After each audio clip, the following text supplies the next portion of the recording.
पंच प्रभु का स्मरण करने के लिए सभी हाथ जोड़ लेंगे। ओम नमः सिद्धेभ्यः।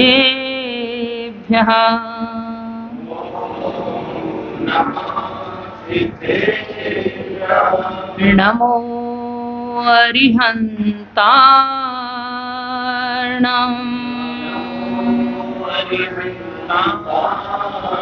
नमो सिद्धार्णम्।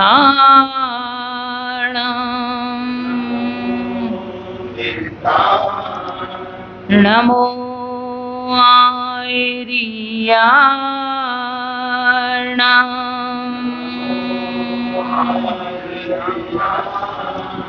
नमो वज्रायाणाम्।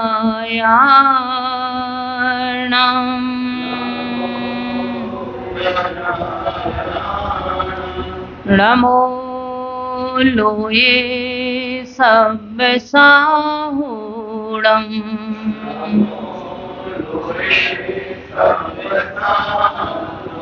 पंच परमेष्ठी भगवान की, 24 तीर्थंकर भगवान की, परम पूज गुरुवर आचार्य श्री विद्याभूषण सन्मति सागर जी महाराज जी की, द्वादशांग जिनवाणी माता की।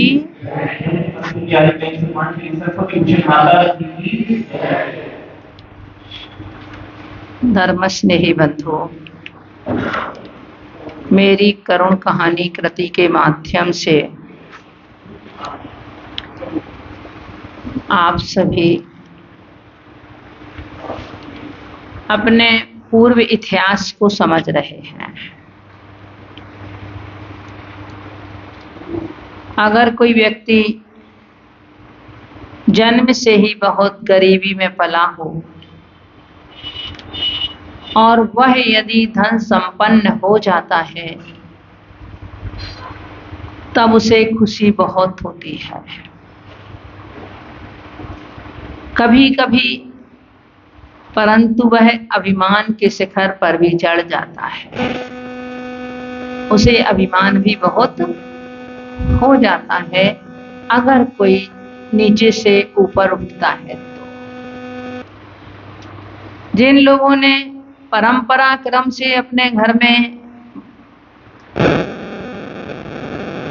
वैभव देखा हो, वो हो सकता है कि साम्य परिणामी रहते हो, परंतु जिन्होंने पहले नहीं देखा और बाद में यदि उनके पास में वैभव आ जाता है तो वह कहीं ना कहीं एक अहंकार में की ओर चले जाती है। हमें भी अपने इतिहास से ही पता चलता है कि हम बहुत छोटी छोटी क्षुद्र पर्यायों से निकल करके आए हैं। इतनी गरीबी देख करके आए हैं कि ना हमारे पास खाने को था, ना पीने को था, ना हमारे पास में रहने को था, हमारे पास कुछ नहीं था। कहां हमारा जन्म हुआ? लोकाकाश के प्रत्येक क्षेत्र पर हमारा जन्म हुआ। बिना आवास के रहे, बिना भोजन के रहे, बिना पानी के रहे।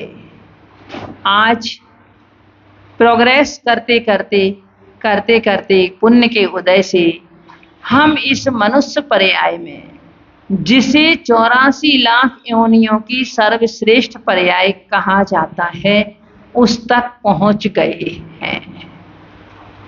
पर यहां तक पहुंचने के बाद भी ये जरूरी नहीं है कि हम यहां भी आकर के सुख का अनुभव कर लें। एक पर्यायजन्य वेदना होती है, वह तो जीव सहन कर भी लेता है, किंतु जहां सुख और दुख दोनों का ही क्रम लगा हुआ हो जीव के साथ में, ये मनुष्य पर्याय कैसी है जिसमें सुख और दुख के हिंडोली में समझो जीव झूलता है। क्यों? निश्चित नहीं है जो आज हमें मिला हुआ है वो हमारे पास रहेगा, ये हमें पता नहीं है।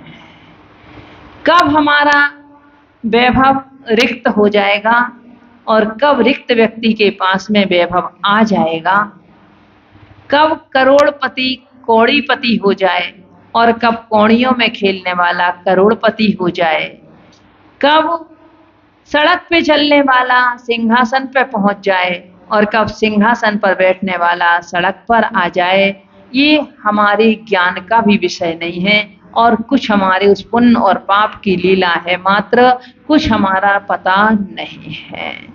फिर भी जब हमें मिल जाता है तो इंसान उसका अहंकार करने लगता है और वो भी सर्वश्रेष्ठ पर्याय हमें मिली। जब सर्वश्रेष्ठ पर्याय तक हम यहाँ तक पहुँच गए तो ये तो वास्तव में इसलिए मिली थी कि यहाँ से अब हम अपना और उत्तम रास्ता खोज लें, ऐसे मार्ग का अन्वेषण करें कि हम आधा चल करके जहाँ आ गए हैं अब हमारा आधा रास्ता बाकी है, तो उस रास्ते को भी हम पूर्ण कर लें, कहीं हम रिवर्स में ना चले जाएं। इसलिए हम आए हुए हैं। पर और भी क्या हमें परेशानियां हो सकती हैं, तो उस मनुष्य पर्याय में आने के बाद में भी बचपन में भी पराधीनता का दुख है। यदि नारी पर्याय भी पाई, कुछ ना कुछ अशुभ कर्म उसके साथ चलता है मनुष्य पर्याय के बंध के साथ में, जिससे नारी पर्याय मिलती है और वह नारी पर्याय मिलने के बाद में हमने वहां पराधीनता आदि के अनेकों प्रकार के कष्ट झेले हमने। अब जब मैं पुरुष पर्याय में आया तो क्या पुरुष पर्याय में भी मेरे लिए सुख मिला? क्या वहां भी ऐसा सुख मेरे लिए मिला जिसके बाद दुख ना हो? क्योंकि सुख तो वही है कि जिसके बाद दुख ना हो। तो हमें ऐसा सुख क्या इस पुरुष पर्याय में मिला? किंतु पुरुष पर्याय में तो नहीं मिला, पर पुरुष पर्याय में ऐसा अवसर हम प्राप्त कर सकते हैं कि जिसके बाद में हमें दुख ना हो। यदि पुरुषार्थ करें तो पुरुष का अर्थ एक आत्मा भी होता है, तो पुरुष यदि पुरुष के लिए पुरुषार्थ कर ले तब वह अपने उस पुरुषार्थ में सफल होकर के अपने उस पुरुषत्व को प्राप्त कर सकता है। आप 27 पृष्ठ पे पुरुषों की अब दुखद कहानी आओ सखे सुनाते हैं, कुछ सुन करके कुछ आगम से कुछ अनुभव से गाते हैं। ऐसे संकल्प रूप में है ये छंद कि हम अब आपको पुरुषों की दुखद कहानी सुना रहे हैं, कुछ लोगों से सुन करके, कुछ आगम के अनुसार और कुछ अपने जीवन के अनुभव से। हम तीनों दृष्टियों को लेकर के चल रहे हैं, क्योंकि कभी कुछ चीजों का ज्ञान हमें सुन करके भी होता है, कुछ अपने स्वयं के जीवन के अनुभवों से भी होता है, कुछ हमें किताबों में पढ़ के भी होता है। तो तीनों के अनुसार हम आपको सुनाते हैं। कभी पाए पर आए पुरुष की पुरुषार्थ बिन जन्म गया, निज की शक्ति न अजमा करके पराधीन हो दुख सहा। कभी मैंने पुरुष पर्याय को प्राप्त किया परंतु पुरुषार्थ नहीं किया। कई लोग होते हैं अने पुरुष पर्याय को प्राप्त करने के बाद में भी वर्तमान जो सरल रूप में जिसे आप समझ सकते हैं आलस प्रमाद, उसके कारण वह अपने पूरे जीवन में भी कुछ नहीं कर पाते। पहले पिता के अनुसार चलते हैं, फिर बच्चों के ऊपर पलते हैं, हाँ? और उनका जीवन यूं ही निकल जाता है निज की शक्ति ना अजमा करके। तो मैंने वहां अपने स्वयं के पुरुषत्व को नहीं समझा कि मैं क्या कर सकता हूँ, मैंने अपनी शक्ति को नहीं अजमाया और बस पराधीन होकर के मैंने दुख सहा। देखो चंद्रगुप्त मौर्य जो अंतिम मुनि बने, राजाओं में अंतिम राजा थे जो मुनि बने, उनके जीवन की भी घटना इसी तरह की है। ये ऐसे ही थे, कुछ पुरुषार्थ नहीं करते थे, कुछ कमाई नहीं करते थे, और घर में परिवार में भी आपने देखा होगा बेकमाऊ लड़के का क्या इज्जत होती है और कमाऊ लड़के की क्या इज्जत होती है। कमाऊ बेटे का यदि माँ इंतजार करती है तो बेकमाऊ यदि खाना भी मांगे, भोजन मांगे, तो उससे कहेंगे अरे तुझे अभी कितने बार देते देती, उसे थोड़ी चीज के लिए उसे नकारा जाता है। अगर कमाऊ पूत के लिए दूध में से मलाई आगे उंगली चलती है तो बेकमाऊ के लिए पीछे की ओर उंगली जाती है माँ के दोनों बेटे हैं, परंतु फिर भी माँ के व्यवहार में इतना अंतर आ जाता है। तो निधि की शक्ति को नहीं आजमाया। इसी तरह से चंद्रगुप्त मौर्य का जीवन था। वह कमाई नहीं करते थे तो सारे लोग उनके घर को उनको बुरा कहते थे, कह देते हैं ऐसे तो नहीं होता तो ठीक रहता, निकल जा घर से, कुछ भी उसको बोल दिया जाता है। जब उससे भी एक दिन कह दिया तो उसे भी बहुत बुरा लगा और वो चला गया। रास्ते में उसे एक लकड़हारा मिला तो उस लकड़हारे के साथ में उसने भी उसकी थोड़ी मदद कर दी। अच्छी पर्सनालिटी थी, उसकी मदद कर दी। तो उसने सोचा चलो अब तो एक मुझे मिल गया एक आदमी, और वो लेकर के उसको अपने घर लेकर के चला गया। अपनी पत्नी से कहा बस इसे दलिया दे दिया कर बना करके, और ये मुझे मिल गया। अब उसने व्यापार भी उसका बढ़ गया, उससे बोझा ढोने लगा। वो बोझा अपना था वो उसके सिर पर लाद देता और उसके लिए लेता। व्यापार में दुगना चौगना अपना उसका व्यापार बढ़ गया। तो उसे लगना तो अच्छे लगा, किंतु एक दिन क्या हुआ कि कोई त्योहार था तो उसकी मिसेज ने सोचा कि अरे बेचारा रोज रोज अकेला दलिया खाता है, चलो इसके लिए आज थोड़ा सा कुछ खिला दूं मैं, पकवान वगैरह। वो लकड़हारा था नहीं, तो उसने लेके उसके लिए उस दिन अच्छा भोजन करा दिया। अब जब उसने अच्छा भोजन करा दिया तो उसे नींद आ गई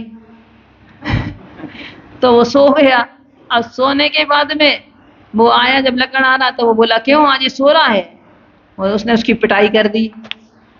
तो वो उसके घर को छोड़ करके चला गया।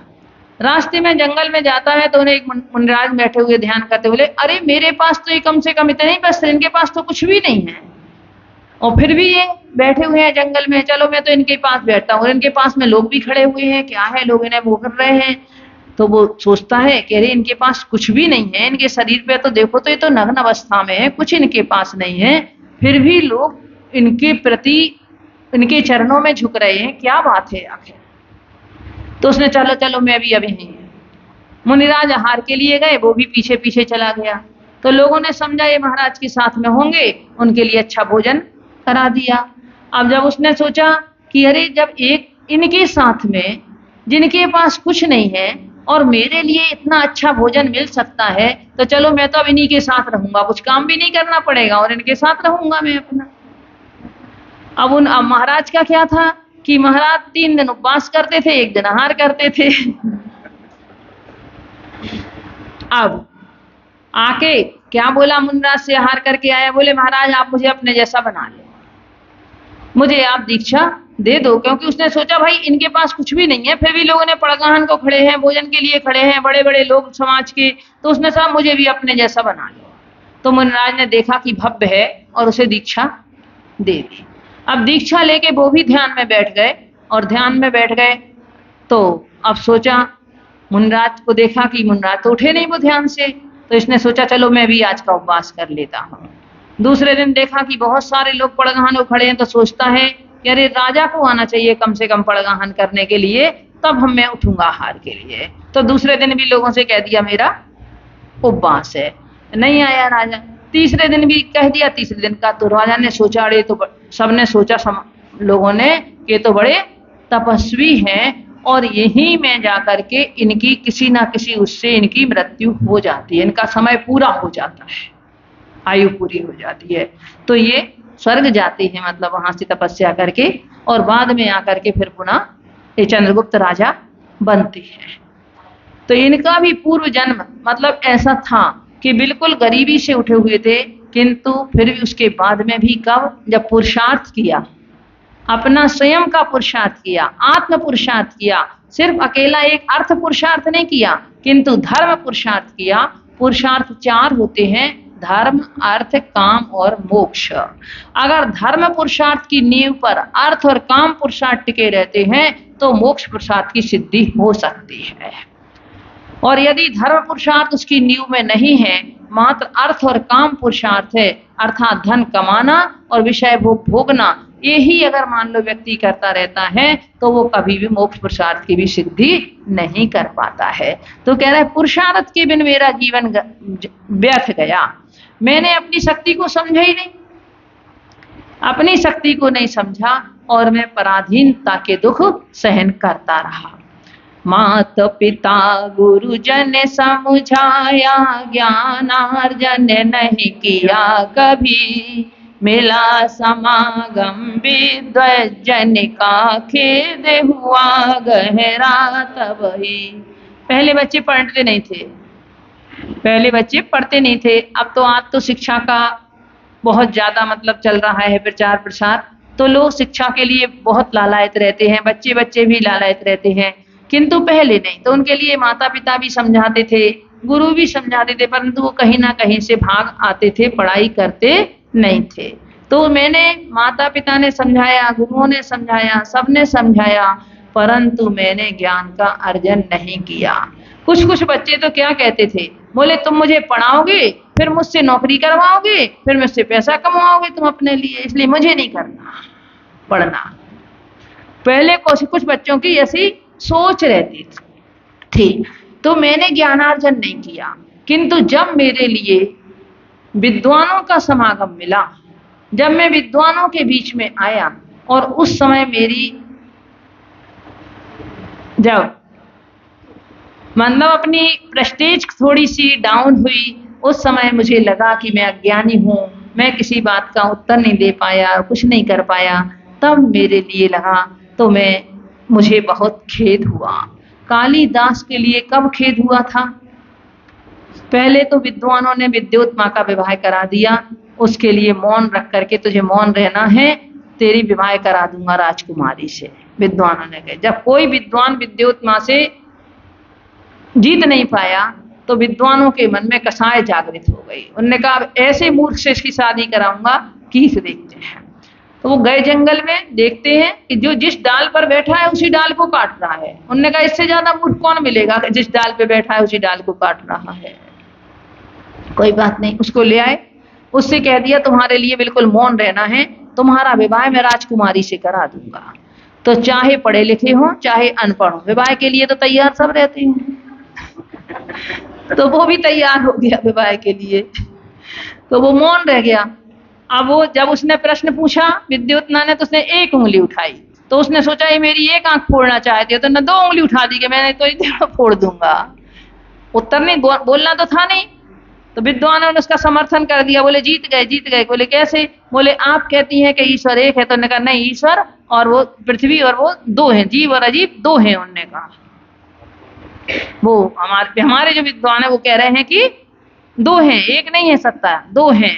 तो उन्होंने लेकर के 5 उंगली उठाई कि 5 सत्य। उन्होंने कहा नहीं। तो उन्होंने उसे लेकर उसने कहा मुझे तमाचा मारना चाहती है, तो उसने कहा मैं इसे घूसा मार दूंगा। तो उसने मुट्ठी बांध के बता दी।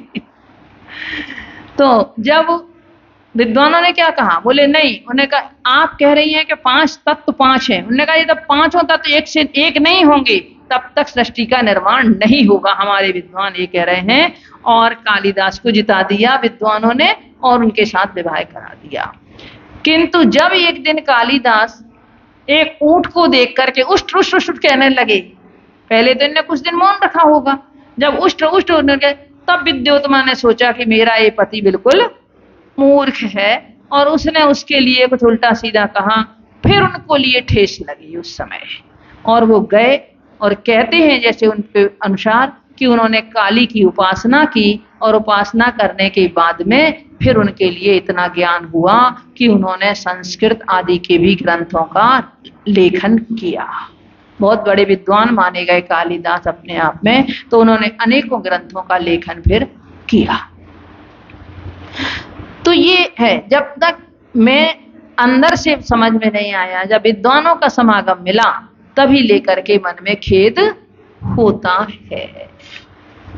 अगर हितैषी हित की शिक्षा दे करके समझाते थे, उन्हें स्वार्थी पापी कह कर उल्टे पैर भगाते थे। आज तो आप लोग अपने बच्चों को हर प्रकार की शिक्षा देना चाहते हो, कहीं किसी क्षेत्र में बच्चा कमजोर ना रह जाए इस कारण से, परंतु जरूरी नहीं है कि सभी बच्चे हर कला में पारंगत हो जाएं। अपनी अपनी उनके अंदर की बुद्धि की क्षमता, उनकी अंदर की कैपेसिटी भी रहती है। तो जो अगर मेरे लिए हितैषी लोग उस समय जो मेरा हित चाहते थे, वो अगर हित की शिक्षा भी मुझे देते थे, तो मैं उन्हें कहता तुम स्वार्थी हो, तुम पापी हो, तुम अपनी कमाई कराने के लिए मुझे पढ़ाना चाहते हो, जैसे वो बच्चे कहते थे। उल्टे पैर भगाते थे, जब उनके लिए उल्टा सीधा बोल देते थे तो मेरे जो हितैषी थी वे भी मुझसे डर करके भाग जाते थे और मैं वहां से चले जाते थे, किंतु मैं उनकी बात को नहीं मानता था। ये कब की पुरुष पर्याय की बचपन की बात कह रहे हैं। मात पिता नहीं मिले कुशल, यदि मूर्खवत जीवन बीता, करी कुसंगति संगति माने उनने कर दी नारीता। अगर माता पिता कुशल नहीं मिले, योग्य नहीं है, तो वो अपने बच्चों को भी योग्य बनाने की नहीं सोच पाते हैं। अब कितने बच्चे आप देखते हो कहीं नालियों को साफ करते हुए मिलते हैं आपको, कहीं कचरा बीनते हुए मिलते हैं, कहीं उसमें से कुछ ना कुछ खोलते मिल रहे हैं। तो जब उनके माता पिता के वैसे ही संस्कार हैं, वो वैसे ही संस्कारों में पल रहे हैं, तो वह कैसे कुछ अच्छे काम कर पाएंगे। वो बात अलग है कि कभी कभी कचरे में भी हीरा निकल आता है, वो एक कभी कभार की बात है। तो ऐसे कभी कभी उनमें से भी कोई बहुत योग्य निकल आकर के आ जाता है। अब पहले तो माता पिता कुशल नहीं होते थे, क्योंकि नारी शिक्षा का तो बहुत ज्यादा हीनता थी, नारी शिक्षा नहीं थी। पुरुषों के लिए भी 2-4 क्लास पढ़ा दिया, 2-4-10 क्लास, मुझसे ज्यादा से ज्यादा तो बस उतने तक ही उनकी शिक्षा सीमित थी। उनके जीवन में इस बाह्य पढ़ाई का, इसका ज्यादा कोई किताबी ज्ञान का कोई महत्व नहीं रहता था। पर आज देखो, उस समय वो अपनी अज्ञानता में नहीं समझते थे, किंतु आज माता पिता इतने ज्ञानी हो गए, इतने पढ़े लिखे हो गए कि उनके लिए बच्चों के पास समय नहीं है। तो वहां भी बच्चे बिगड़ जाते हैं।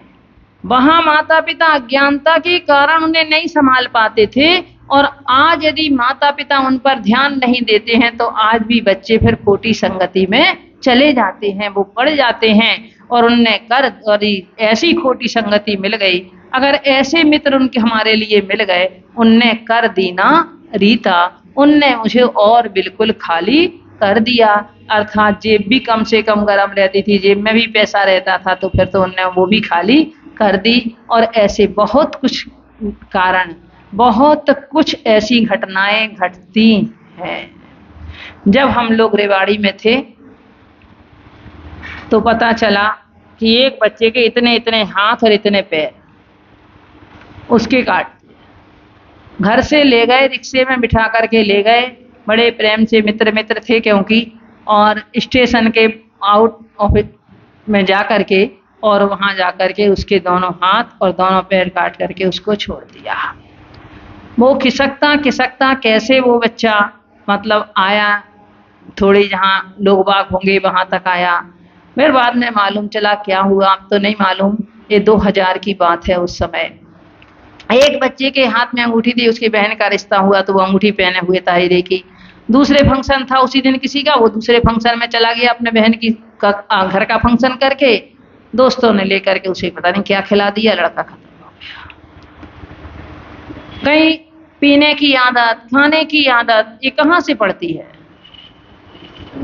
हम लोग बिहार कर रहे थे, एक बार तो देखा, एक सिगरेट लिए 4 दोस्त बैठे हुए हैं, एक कस्बो ले रहा है, एक कस्बो ले रहा है, उसी सिगरेट से एक कस्बो ले रहा है, एक वो ले रहा है। इसमें वो अपनी मित्रता समझ रहे हैं। और बच्चों के लिए उस समय मित्रता का इतना वो भूत चढ़ा होता है कि वो उन मित्रों में ही सब कुछ मानते हैं, चाहे वो उनके जीवन को बर्बाद कर दें, उनके अलावा उन्हें और कोई बात अच्छी नहीं लगती माता पिता की। अगर माता पिता रोकते हैं तो माता पिता ही उन्हें दुश्मन जैसे लगते हैं।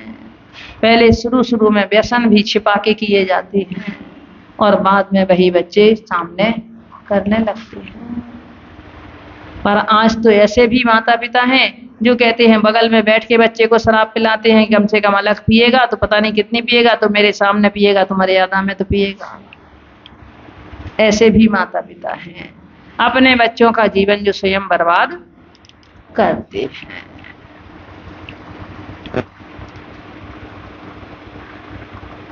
लड़की को बर गया ढूंढने, कितने कष्ट उठाए थे, लड़के वाले बेरहमी से अपने पेंच चलाए थे। क्या हुआ?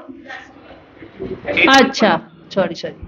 जीवन साथी निजी खोजने शादी को मन ललचाया, किंतु अवगुणों के कारण में जीवन भर भूभर माया।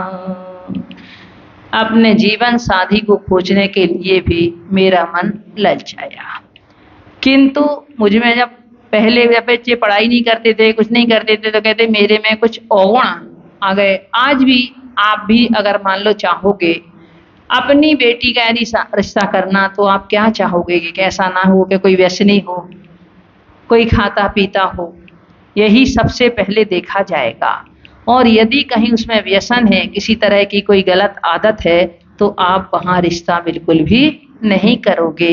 एक माँ आई एक दिन, नोएडा की बात है, बेटा 36 साल का हो गया। बोली माता जी कोई लड़की बताओ। तो हमने कहा कितने साल का हो गया बेटा? तो कहने लगी 36 साल का। बोले कोई लड़की पसंद नहीं आती इसके लिए। तो हमने कहा भैया आप कब तक ढूंढते रहोगे, आप ये तो बताओ। तो आज तो खैर बहुत ज्यादा सोच अनेकों प्रकार की हो गई, पर पहले सोच कुछ ऐसी थी। और अगर घर में 4 भाई होते थे तो 1 या 2 तो कुंवारे रह ही जाते थे। तो कुछ अवगुणों के कारण रह जाते थे, कुछ वैसे भी रह जाते थे, मतलब किसी ना किसी जैसे नहीं होते थे रिश्ते, और कुछ कारण होते थे। किसी के पास पैसे की कमी है तो उस घर में लोग नहीं देते थे, कुछ कई कारण भी होते थे। आज भी बहुत सारे कारण ऐसे हैं। आज बिल्कुल जो समानता चाहिए हर चीज की, आज उसके कारण रुक जाते हैं। तो अवगुणों के कारण में जीवन भर भूख पृथ्वी पर ही भटकता रहा, और ऐसे ही जीवन भर मतलब मैं लालायत तो बना रहा, परंतु मेरी इच्छा पूरी नहीं हुई। यदि शादी हो गई हमारी, मेल नहीं मिल पाया था, मैंने सोचा आज्ञा पाले मुझ पर हुक्म चलाया था। यदि शादी हो भी गई तो आपस में विचार नहीं मिले, विचारों का मेल नहीं हुआ। हम तो पुरुष थे तो हमने सोचा मेरी आज्ञा पाले, परंतु वहां तो उल्टा ही हो गया कि मुझ पर ही हुक्म। तो वहां भी फिर मैं अपने मन में दुखी रहा। अभी एक परिवार आया था हमारे सामने, उसने लड़के ने अपने मन से शादी की होगी गुप्ता परिवार में। उसने आकर के अपनी जो लड़की सर्विस करती होगी वो भी अपना जो फ्लैट लिया वो तो अपने नाम से किए, अपने पति के फ्लैट में भी अपना हिस्सा रख लिया अपना।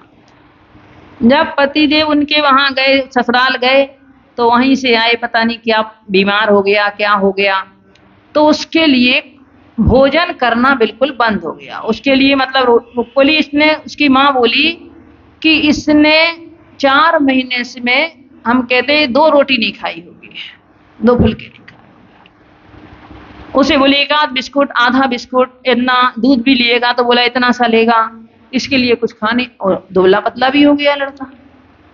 और बोली बहू तो ध्यान देती नहीं। उनकी क्यों? बोली वो तो कह देती है कि मैं तो विधवा हूं।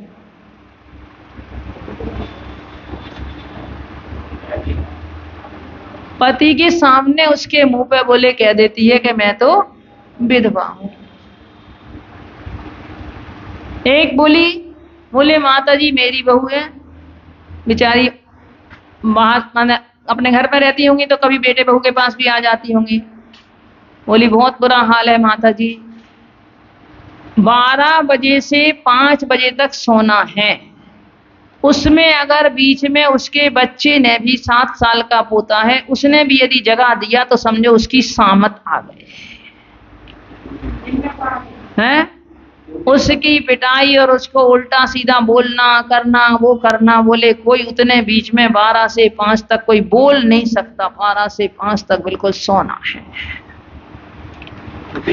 है? हाँ। तो ऐसा मतलब कष्ट किसके हैं? ये पुरुष पर्याय के ही तो दुख हैं, हैं? पुरुष पर्याय के ही तो दुख है। अरे जरा से सुख के कारण इतने सारे दुख झेलने पड़ते हैं।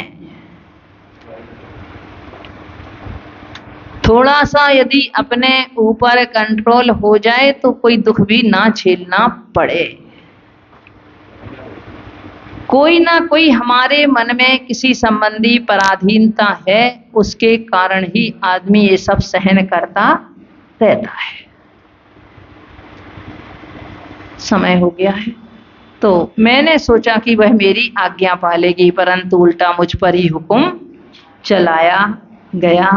अभी आगे और भी कष्ट हैं, वो अपन लोग अब कल आगे के दिनों में जानेंगे। ओम नमः सिद्धेभ्यः।